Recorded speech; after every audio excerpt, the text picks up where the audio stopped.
Welcome to Rizvi's e-learning channel. Good morning class.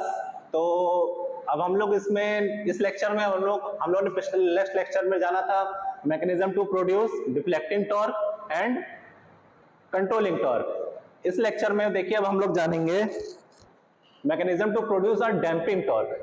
Damping torque हमने क्या बताया था आपको?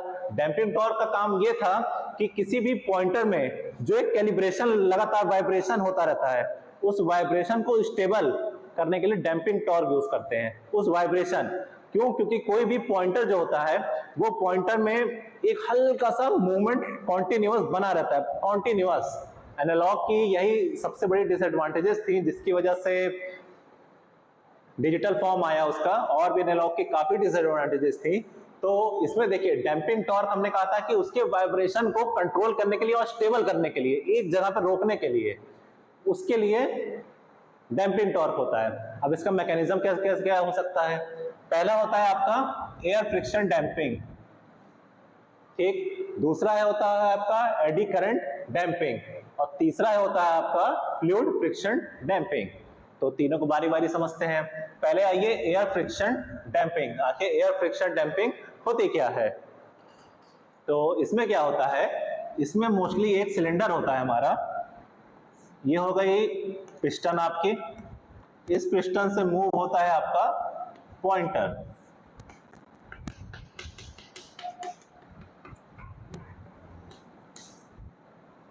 इसमें होती है आपकी एयर।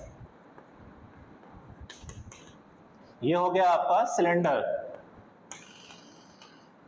ये हो गया आपका पिस्टन, और ये हो गया आपका पॉइंटर, और ये तो आपका है स्केल है ही, ठीक। अब हम इसको अगर इस बारे में समझें कि एयर फ्रिक्शन डैम्पिंग आखिर क्या होती है।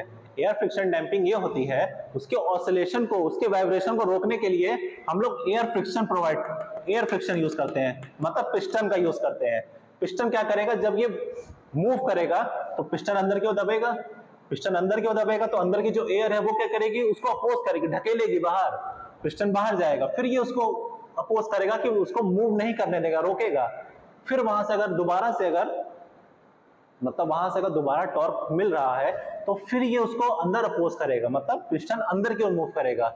जब अंदर मूव करेगा तो अंदर की एयर क्या करेगी, दबेगी, कंप्रेस होगी, तो उसको रिलीज करेगी। जब रिलीज करेगी तो पिस्टन मूव करेगा, पिस्टन मूव करेगा तो फिर आपकी पॉइंटर में मूवमेंट आएगी। इसके थ्रू जो वाइब्रेशन है इसको रोका जाता है, कंट्रोल किया जाता है। इसका बेसिक एकदम एग्जांपल अगर हम लोग जाने तो होली पे जो सब पिचकारी सब लोग यूज करते ही हैं, खेले हैं, सब लोग यूज करते होंगे। तो उसमें आपने देखा है कि जो पिचकारी को जब हम लोग खींचते हैं तो एक एक झटके से नहीं खींच सकते हम लोग उसको, एक फोर्स लगता है खींचने में, बहुत तगड़ा फोर्स लगता है खींचने में। और उसको जब हम लोग रिलीज करते हैं तो उसमें भी एक फोर्स लगता है, हम झटके से तुरंत नहीं दबा सकते, उसको तुरंत रिलीज नहीं कर सकते। वो क्या कर रहा है, एयर फ्रिक्शन, वो एज अ पिस्टन की तरह वर्क कर रहा है ना, उसने स्टोर किया फिर रिलीज किया हुआ। तो जब हम लोग पिचकारी को एकदम खींचते हैं तो धीरे धीरे जाता है, वही ये बहुत बहुत स्लो वर्क करता है ये पिस्टन आपका। क्यों? क्योंकि एयर खींच रहे हैं, एब्जॉर्ब कर रहा है। प्रेशर क्या करता है, उसको ढकेलता है आगे। जब हम लोग प्रेशर डालते हैं पीछे से तो वो उसको आगे अपोज करता है, जब आगे ढकेलेगा तो इसमें पॉइंटर में उसको जो मूवमेंट है ये उसको रोकेगा। ये बहुत नेग्लिजिबल, मतलब बहुत लाइट होता है। ये होता है आपका एयर फ्रिक्शन डैम्पिंग। अब इसी में हम लोग आगे चलते हैं eddy current damping. Eddy current damping आपका क्या होता है?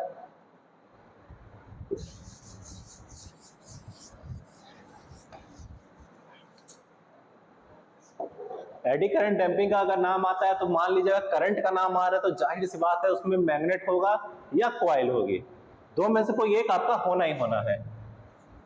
तो इसमें क्या है, ये हो गई आपकी एक मैग्नेट एन, एक मैग्नेट हो गई आपकी एस,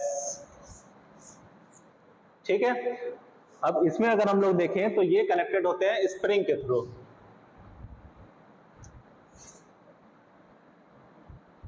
और इसके बीच में होता है कॉइल, वो भी इसी के बीच में एक और होता है एल्युमिनियम का। जिसके इसके बीच में जो होता है, दोनों के बीच के डिफरेंस में फ्लक्स प्रोड्यूस करता है। ये कनेक्टेड होता है हमारा स्प्रिंग के थ्रू, और इससे हमारा कनेक्ट होता है पॉइंटर। ठीक है, तो एडी करंट डैंपिंग क्या होती है? एडी करंट डैंपिंग होती है, आपके दो मैग्नेट यूज किए गए, अब दोनों मैग्नेट क्या कर रहे हैं, इसमें ईएमएफ इंड्यूस हो रहा है, फ्लक्स प्रोड्यूस हो रहा है, फ्लक्स प्रोड्यूस हो रहा है इसमें। ये जब इन दोनों के बीच में फ्लक्स प्रोड्यूस होगा तो ये क्या करेगा, रोटेट करेगा, रोटेटिंग नेचर में आएगा। रोटेटिंग नेचर में आएगा तो ये क्या, स्प्रिंग क्या करेगा, उसको मूव करेगा, मूव करेगा तो दूसरा स्प्रिंग भी उसी के बेस पे मूव करेगा, तो पॉइंटर में डिफ्लेक्शन आएगा। जब पॉइंटर में डिफ्लेक्शन आएगा तो जो उसके वाइब्रेशन हो रहा है ये यहां से अपोज करने के लिए यूज किया जाता है, मतलब उसके वाइब्रेशन को सिर्फ कंट्रोल करने के लिए, जो उसमें हल्की सी वाइब्रेशन आती है हिलने की, उसको रोकने के लिए ये प्रोसेस यूज किया जाता है कि इसके through, eddy current damping torque के थ्रू हम इसके पॉइंटर का मूवमेंट रोक सकते हैं। अब हम लोग इसमें आगे चलते हैं, फ्लूइड फ्रिक्शन डैंपिंग। अब फ्लूइड फ्रिक्शन डैंपिंग इसमें क्या होती है, देखिए फ्लूइड फ्रिक्शन डैंपिंग क्या होती है कि आपने देखा होगा कभी भी जो मूवमेंट आप नॉर्मली एयर में, हवा में कर लेते हैं, वो मूवमेंट आप कभी भी पानी के अंदर नहीं कर सकते। वही सेम मूवमेंट, जैसे मान लीजिए ये आपका फ्लूइड है, पानी है, इससे आपका पॉइंटर कनेक्टेड है, ठीक है, बेसिक अभी बता देते हैं। फ्लूइड फ्रिक्शन डैंपिंग क्या करता है कि जैसे अगर मैं हवा में हाथ हिला रहा हूं, ये जितने इजी वे में जो मैं हाथ हिला रहा हूं, क्या यही इतने इजी वे में क्या मैं पानी में हाथ हिला सकता हूं इतने ही फोर्स से और इतने सेकंड टाइम में? नहीं। क्यों? क्योंकि फ्लूइड क्या करता है, उसको रोकता है, अपोज करता है, उस चीज को उतना तेज हमारा मूवमेंट नहीं होगा। अगर मैं किसी चीज को ऐसे खींच रहा हूं तो वो उस हिसाब से मेरा हवा में है, अगर मैं उस चीज को अगर पानी में इस स्पीड से मैं नहीं कर सकता। उसी तरह क्या होता है, फ्लूइड फ्रिक्शन क्या करता है, इस पॉइंटर के मूवमेंट को, अगर एक तो बहुत माइनर सा होता है, आप देखे होंगे डैंपिंग टॉर्क जो होता है उसके जो वाइब्रेशन होता है बहुत माइनर होता है, बहुत माइनर, हल्का सा एकदम, जो एकदम हल्का सा वाइब्रेशन होता है। अगर ये हल्का सा वाइब्रेशन अगर यहाँ पे हो रहा है तो पानी के हिसाब से तो उसका कोई मतलब ही नहीं हुआ, पानी में तो मूवमेंट ही नहीं होगी, वो उसको हिलने ही नहीं देगा। जब हिलने ही नहीं देगा तो ये अपने पॉइंटर, अपने एक पॉइंट पे स्टेबल रहेगा, वो उस जगह से इधर उधर नहीं हिल सकता। ये होता है इसका काम, फ्लूइड फ्रिक्शन डैंपिंग का। और ये थे हमारे डिफ्लेक्टिंग टॉर्क, कंट्रोलिंग टॉर्क और डैंपिंग टॉर्क, ये तीनों के हो गए हमारे मैकेनिज्म। अब हम लोग इसमें इसी में आगे चलते हैं, हम लोग